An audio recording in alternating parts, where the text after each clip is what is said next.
Please welcome Sarah Davies. Seems to be a theme. Take over, change, whatever. So I'm a copyright geek, so I have to mention to you that this presentation is in the public domain. It may be freely reproduced, modified, built upon, transmitted, used, or otherwise exploited by anyone for any purpose, commercial or non-commercial, including by ways that have not yet been invented or conceived.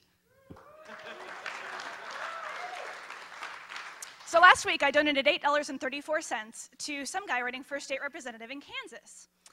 And I've never been to Kansas. I don't much care what happens in Kansas. But this guy, Sean Tevis, wrote a webcomic. That comic got carried on a blog that I read. And when I read that comic, I could tell that Sean Tevis was a geek. It was clear to me that we shared a common sacred knowledge as citizens of cyberspace. I knew that he was part of my tribe. And if he shares the values of my tribe, then by God, that man is qualified to run Kansas. Now, Sean Tevis raised nearly $100,000 from over 5,000 people. And this made me think that we as geeks need to own our buying power. We need to own our technological and political power, and we need to take over the world.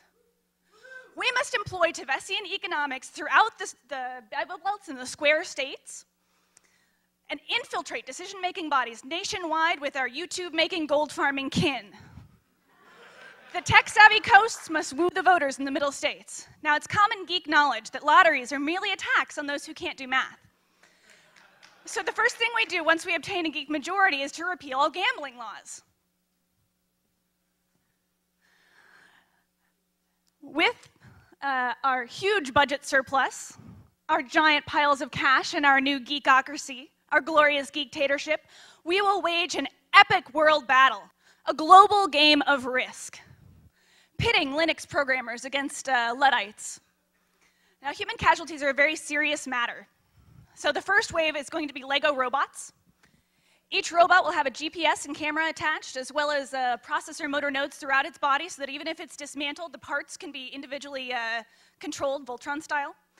So even if they are dismantled, they'll be able to jump from the top of tall buildings and land upon unsuspecting and now unconscious passersby. We're confident that this will cause anyone who can't reprogram the robots to flee from the city in terror. So the next thing we need to do is clear a large flat area. And to do this, we're going to print out thousands of copies of the DMCA and use them as kindling to set the city on fire. This has the added benefit of obscuring our location in smoke. Infrared goggles will be provided. We're then going to bring in Jimmy whales to build wiki barracks that can be quickly put up and taken down and edited. However, any buildings that are not considered notable will have to be dismantled. Communications between bases must be dual key encrypted. Public keys will be broadcast onto the copious clouds of smoke with big green lasers. The punishment for disclosing a private key is 24-hour suspension from Twitter and Gmail. Not something to be attempted by the light of heart. We're going to get Adrian from the RepRap project to build self-replicating Wi-Fi routers that will spread themselves across the earth, providing infinite high-bandwidth internet. The password is, let's see, we'll need to secure the network. So let's start over. Dan Kaminsky is going to be our double agent. He is going to pretend to secure enemy networks while in fact causing all of their DNS information to point to a fail whale. Then it's time for the attack. Ariana Huffington is going to come in from the north on a Cat5 cable into the enemy camp and blog to death as many combatants as possible. We'll need some diversion so she isn't seen.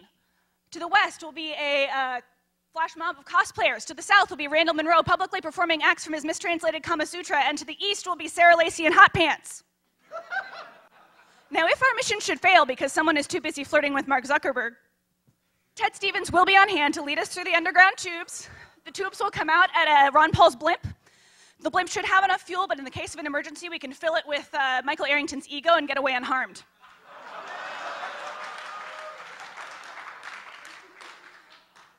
In the case of traumatic death, chaplains from the Church of Richard Stallman will be available.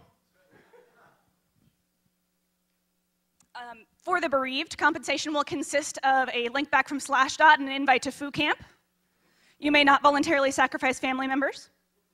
You may, however, sacrifice yourself for the page rank of others. So once we get everyone captured, all of our enemies, we're going to put them in a humane matrix-like environment where they will believe that they have a larger SUV than all of their neighbors. So that takes care of everyone else in the world, and the geeks get to inherit the earth. Thank you very much. I'm Sarah Davies.